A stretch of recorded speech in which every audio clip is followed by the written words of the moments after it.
പുസ്തകം. ബൈബിളിലെ ഈ 4-ാമത്തെ പുസ്തകം മിസ്രയീമിലെ അടിമത്തത്തിൽ നിന്ന് ഇസ്രായേലിന്റെ പുറപ്പാടിന് ശേഷമുള്ള കഥയെ മുന്നോട്ട് കൊണ്ടുപോകുന്നു. ദൈവം അവരെ സീനായി പർവ്വതത്തിലേക്ക് കൊണ്ടുവരികയും അവിടെ അവൻ അവരുമായി ഒരു ഉടമ്പടിയിലേക്ക് കടക്കുകയും ചെയ്തു. ഇസ്രായേലിന്റെ മത്സരങ്ങൾക്കിടയിലും ദൈവം കൃപാലുവായി ഇസ്രായേലിന് ഒരു മാർഗം സമാഗമന കൂടാരത്തിൽ അവന്റെ വിശുദ്ധ സാന്നിധ്യത്തിൽ വസിക്കുവാനായി നൽകി. അങ്ങനെ സംഖ്യാപുസ്തകം ആരംഭിക്കുന്നത് ഇസ്രായേൽ അവരുടെ സീനായി പർവ്വതത്തിലെ ഒരു വർഷത്തെ വാസം അവസാനിപ്പിച്ച് മരുപ്രദേശത്തിലൂടെ അബ്രഹാമിന് വാഗ്ദത്തം ചെയ്ത ദേശത്തേക്കുള്ള യാത്രയോടെയാണ്. ഈ പുസ്തകത്തിലെ കഥയുടെ നീക്കം രൂപീകരിച്ചിരിക്കുന്നത് അവരുടെ യാത്രയുടെ ഘട്ടങ്ങൾക്ക് അനുസൃതമായാണ്. ആദ്യ ഭാഗം ആരംഭിക്കുന്നത് സീനായി പർവ്വതത്തിലാണ്. പിന്നീട് അവരുടെ യാത്ര പാരാൻ മരുപ്രദേശത്തിലേക്കാണ്. അവിടെ നിന്നും അവർ യാത്ര ചെയ്യുന്നത് മോവാബിന്റെ സമതല പ്രദേശത്തേക്കാണ്. അത് വാഗ്ദത്ത ദേശത്തിന്റെ നേരെ എതിർഭാഗത്താണ്. ആദ്യ ഭാഗം ആരംഭിക്കുന്നത് ഒരു ജനസംഖ്യാ കണക്കെടുപ്പോടെയാണ്. അതിൽ ജനങ്ങളെല്ലാം എണ്ണപ്പെട്ടു. അങ്ങനെയാണ് പുസ്തകത്തിന് ഈ പേര് ലഭിച്ചത്. അതിനുശേഷം ഇസ്രായേൽ ഗോത്രങ്ങളെ അവരുടെ പാളയത്തിൽ എങ്ങനെ ക്രമീകരിക്കണം എന്നതിനെക്കുറിച്ച് നിയമങ്ങളുണ്ട്. സമാഗമന കൂടാരം മധ്യത്തിലായിരിക്കണം. പിന്നീട് അതിനു ചുറ്റും പുരോഹിതന്മാരും ലേവ്യരും. ശേഷം അവരുടെ ചുറ്റുമായി 12 ഗോത്രങ്ങൾ. യഹൂദിയെ അവരുടെ തലവനായി ക്രമീകരിച്ചു. ഇപ്പോൾ ഇവയെല്ലാം എപ്രകാരമാണ് ദൈവത്തിന്റെ വിശുദ്ധ സാന്നിധ്യം ഒരു ജനതയെന്ന നിലയിലുള്ള അവരുടെ നിലനിൽപ്പിന്റെ മധ്യത്തിൽ ഉണ്ടായിരുന്നതെന്നതിന്റെ ഒരു വിശദീകരണ പ്രതീകമാണ്. തുടർന്ന് നിയമങ്ങളുടെ ഒരു പൂർണ്ണ പരമ്പരയാണ്. അവ ശുദ്ധീകരണ നിയമങ്ങളെ ലേവ്യ പുസ്തകത്തിൽ നിന്നും വിപുലീകരിക്കുന്നു. ദൈവത്തിന്റെ സാന്നിധ്യം അവരുടെ മധ്യത്തിൽ വസിക്കുവാൻ പോകുകയാണെങ്കിൽ എല്ലാ പ്രയത്നങ്ങളാലും കൂടാരം ശുദ്ധീകരിക്കണം. അത് ദൈവത്തിന്റെ വിശുദ്ധിയെ സ്വീകരിക്കുന്ന ഒരു സ്ഥലമായി തീരണം. അധ്യായം 10 ദൈവ സാന്നിധ്യത്തിന്റെ മേഘം സമാഗമന കൂടാരത്തിൽ നിന്നും ഉയർന്ന് ഇസ്രായേലിനെ സീനായിൽ നിന്നും അകലെയുള്ള മരുപ്രദേശത്തേക്ക് വഴി കാണിക്കുന്നു. എന്നാൽ കാര്യങ്ങൾ പെട്ടെന്ന് വഷളാകുന്നു. 11-ാം അധ്യായത്തിൽ ജനങ്ങൾ തങ്ങളുടെ വിശപ്പിനെയും ദാഹത്തെയും കുറിച്ചും അതിനാൽ അവർക്ക് മിസ്രയീമിലേക്ക് മടങ്ങിപ്പോകണമെന്നും പരാതി പറയുന്നു. തുടർന്ന് 12-ാം അധ്യായത്തിൽ മോശയുടെ സ്വന്തം സഹോദരനും സഹോദരിയും എതിർത്തുകൊണ്ട് എല്ലാ ജനങ്ങൾക്കും മുൻപിൽ അവനെ കുറ്റപ്പെടുത്തുന്നു. ഈ യാത്ര ഒരു നല്ല തുടക്കത്തിലല്ലായിരുന്നു തുടങ്ങിയത്. അടുത്ത ഭാഗം ആരംഭിക്കുന്നത് ഇസ്രായേല്യർ പാരാൻ മരുഭൂമിയിൽ എത്തിച്ചേരുന്നതോടെയാണ്.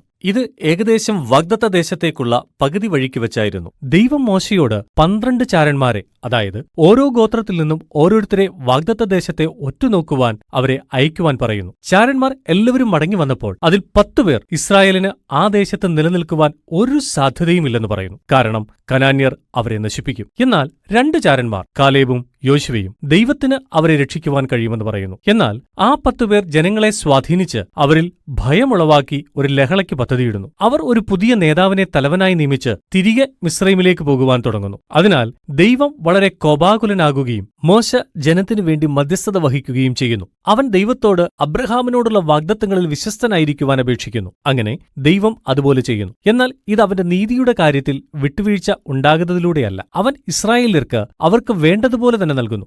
വാഗ്ദത്ത ദേശത്തേക്ക് അവർക്ക് പോകേണ്ട.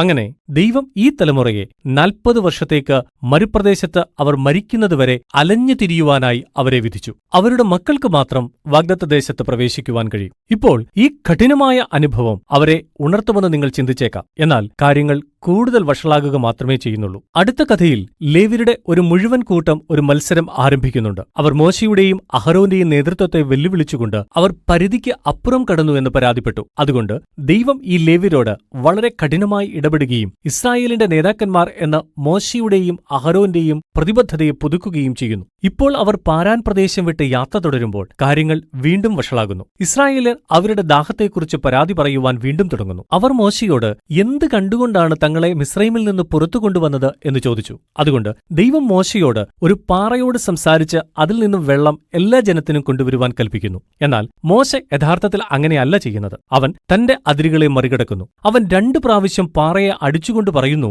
മത്സരികളെ, ഈ പാറയിൽ നിന്നും ഞങ്ങൾ വെള്ളം പുറപ്പെടുവിക്കണമോ? മോശെ തന്നെത്താൻ ദൈവത്തിന്റെ സ്ഥാനമെടുത്തുകൊണ്ട് അവനാണ് വെള്ളത്തെ പുറപ്പെടുവിച്ചത് എന്ന് കരുതി ദൈവത്തെ അപമാനിക്കുന്നു. അങ്ങനെ മോശയും തന്നിലേക്ക് മരുപ്രദേശത്തിലെ തലമുറയുടെ അതേ വിധിയെ കൊണ്ടുവരുത്തുന്നു. അവനും മരുപ്രദേശത്ത് മരിച്ച് ഒരിക്കലും വാഗ്ദത്ത ദേശത്ത് പ്രവേശിക്കുവാൻ കഴിയില്ല. അതിനുശേഷം ഇസ്രായേലർ വീണ്ടും മത്സരിക്കുന്നു. ദൈവം അവരുടെ മേൽ വിചിത്രമായ ഒരു ന്യായവിധി കൊണ്ടുവരുന്നു. വിഷപ്പാമ്പുകൾ വന്ന് ജനത്തെ കടിക്കുന്നു. അങ്ങനെ മോശ വീണ്ടും ജനത്തിനു വേണ്ടി മധ്യസ്ഥത വഹിക്കുന്നു. അപ്പോൾ ദൈവം മോശയോട് ഇപ്രകാരം ചെയ്യുവാൻ പറയുന്നു. ഒരു താമ്രസർപ്പത്തെ ഉണ്ടാക്കി കൊടിമരത്തിന്മേൽ തൂക്കുവാൻ പറഞ്ഞു. ഈ പാമ്പിനെ നോക്കുന്ന എല്ലാവർക്കും വിഷപ്പാമ്പിന്റെ കടിയിൽ നിന്നും സൗഖ്യമുണ്ടാകും. ഇത് വളരെ വിചിത്രമായ ഒരു പ്രതീകമാണ്. എന്നാൽ ഇത് ദൈവം തന്റെ ഉടമ്പടിയിൽ വിശ്വസ്തനായിരിക്കുന്നതിന്റെ വെല്ലുവിളിയെ കാണിക്കുന്നു. ഇസ്രായേലിന്റെ തിന്മയ്ക്കും പാപത്തിനും മേൽ നീതി കൊണ്ടുവരുന്നതിൽ അവൻ ശരിയായ കാര്യമാണ് ചെയ്തത്. എന്നാൽ ദൈവത്തിന്റെ നീതി പോലും സൗഖ്യത്തിനായി ദൈവത്തെ നോക്കുന്നവർക്ക് ജീവന്റെ സ്രോതസ്സായി രൂപാന്തരപ്പെടുന്നു. ഇവിടെ നിന്ന് മോവാബിന്റെ സമതല പ്രദേശത്തേക്ക് ജനം നീങ്ങുന്നു. ഈ വിഭാഗത്തിലെ ആദ്യ പ്രധാന ഭാഗം കേന്ദ്രീകരിക്കുന്നത് ഒരു വിചിത്ര കഥാപാത്രമായ ബിലയാമിനെയാണ്. മോവാബ് രാജാവ്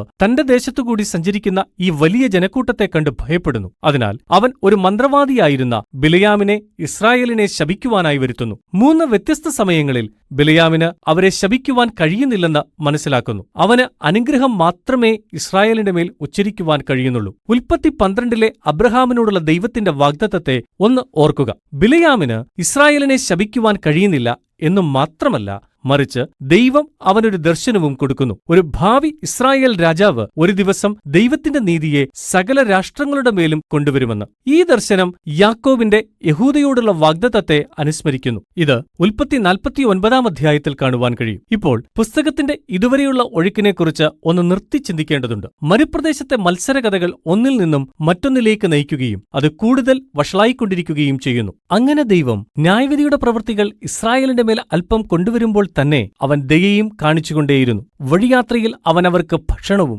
വെള്ളവും കൊടുത്തുകൊണ്ടിരുന്നു. അങ്ങനെ ബിലയാമിന്റെ കഥ ദൈവത്തിന്റെ കൃപയുടെ മനോഹാരിതയെ കാണിക്കുന്നു. കാരണം ഇസ്രായേൽ താഴെ കൂടാരത്തിൽ പിറുപിറുക്കുകയും മത്സരിക്കുകയും ചെയ്യുമ്പോൾ അവിടെ കുന്നിന്റെ മുകളിൽ അവർ പോലും അറിയാതെ ദൈവം അവരെ സംരക്ഷിക്കുകയും അനുഗ്രഹിക്കുകയും ചെയ്യുന്നു. അങ്ങനെ ഇസ്രായേലിന്റെ മത്സരത്തിനും ദൈവത്തിന്റെ മരുപ്രദേശത്തിലുള്ള വിശ്വസ്തതയും തമ്മിലുള്ള ഈ വ്യത്യാസമാണ് ഈ കഥകളെ തുടർന്നുള്ള ഇസ്രായേൽ തലമുറകൾക്ക് വളരെ പ്രാധാന്യമുള്ളതാക്കി തീർത്തത്. മരുപ്രദേശ കഥകൾ വീണ്ടും പിൽക്കാല പ്രവാചകന്മാരും കവികളും പുതിയ നിയമത്തിലെ അപ്പോസ്തലന്മാർ പോലും ആവർത്തിച്ചു പറയുന്നു. ഈ കഥകൾ എല്ലായ്പ്പോഴും ഒരു മുന്നറിയിപ്പായി നിൽക്കുന്നു. ദൈവം തന്റെ വാഗ്ദത്തങ്ങളിൽ വിശ്വസ്തനായിരിക്കുമ്പോൾ തന്നെ അവൻ തന്റെ ജനങ്ങളെ അകന്നുമാറി മത്സരിച്ച് അതിന്റെ പരിണാമങ്ങളെ അഭിമുഖീകരിക്കുവാനും അനുവദിക്കും. ഇതിനുശേഷം പുസ്തകത്തിന്റെ തുടർന്നുള്ള ഭാഗം കേന്ദ്രീകരിക്കുന്നത് മരുപ്രദേശ തലമുറയിലെ മക്കളിലേക്കാണ്. അവർ വാഗ്ദത്ത ദേശം അവകാശമാക്കുവാൻ തയ്യാറെടുക്കുന്നു. അവർ പുതിയ തലമുറയുടെ മറ്റൊരു ജനസംഖ്യാ കണക്കെടുപ്പ് നടത്തുന്നു. അങ്ങനെ അവർ പോയി അവർക്ക് ചുറ്റുമുള്ള ഒരുപറ്റം ജനങ്ങളുടെ സംഘങ്ങളുമായി ഒരു കൂട്ടം യുദ്ധങ്ങൾ ജയിക്കുന്നു. തുടർന്ന് ചില ഗോത്രക്കാർ വാഗ്ദത്ത ദേശത്ത് താമസിക്കുവാനും ആരംഭിക്കുന്നു. അങ്ങനെ പുസ്തകം അവസാനിക്കുന്നത് പുതിയ തലമുറ ദേശത്ത് പ്രവേശിക്കുവാൻ തയ്യാറെടുക്കുന്നതോടെയാണ്. അപ്പോൾ തന്നെ മോശ തന്റെ ജ്ഞാനത്തിന്റെ അവസാന വാക്കുകളും മുന്നറിയിപ്പുകളും നൽകുവാൻ പോകുന്നു. എന്നാൽ ഇപ്പോൾ ഇതാണ് സംഖ്യാപുസ്തകത്തിന്റെ ഉള്ളടക്കം.